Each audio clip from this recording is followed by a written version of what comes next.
I've got another example to share with you today about a mistake our company made. And I like sharing these because I think they're a great learning opportunity. Maybe you can get some value out of this and learn from our mistakes. And also, it may share a little bit for those who are curious about how managing property at scale is a little bit different from self-managing or just managing 1 or 200 units. So here's what happened. Um, we were managing a property for an owner, and the owner decided to take advantage of the hot sales market we've been experiencing here in Columbus and sell the property. Great. We don't do sales, so we recommended him to a realtor, or he may have had a realtor that he was working with already. I don't remember which. But in any case, we coordinated with that property owner through the sale process, and he was able to successfully sell the property. Wonderful. We have a demanagement process that we go through.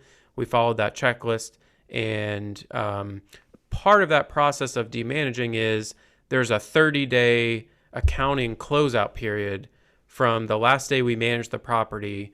Our company takes 30 days to kind of close the books on it, make sure that we're dotting all the I's, crossing all the T's, make sure we receive and pay out any final vendor invoices, make sure that we do our accounting, bank reconciliations for the previous month to ensure nothing was missed. So what happened here is during that 30-day accounting process,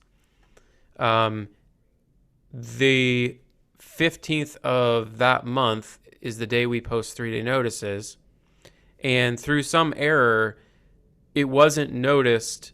The person who was preparing the list of 3-day notices, which is basically the first step in eviction, because we were no longer managing that property, of course, that tenant hadn't paid rent to us because the property was sold. But unfortunately, that wasn't noticed by the person who was putting together the 3-day list for eviction notices for that month. So we posted an eviction notice on the door of this property that we were no longer managing.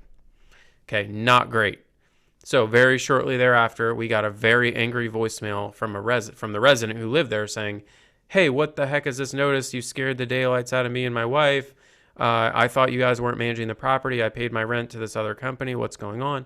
And then shortly in succession, we got an angry email from the owner, an angry email from the buyer, an angry email from the realtor, all basically saying, "What the heck's wrong with you guys? Why did you post an eviction notice? You don't even manage this property anymore." So we, of course, had to profusely apologize to all those parties, especially the resident, the poor resident who didn't do anything wrong.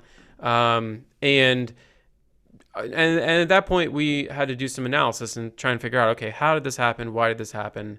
What can we do to make sure it never happens again? And it just turned out that we needed to add a step in the demanagement process to ensure that we notify the person who's preparing the 3-day notices, hey, check and make sure when you're preparing the 3-day list, when you see a large balance on there, make sure that's not a property that we've already demanaged.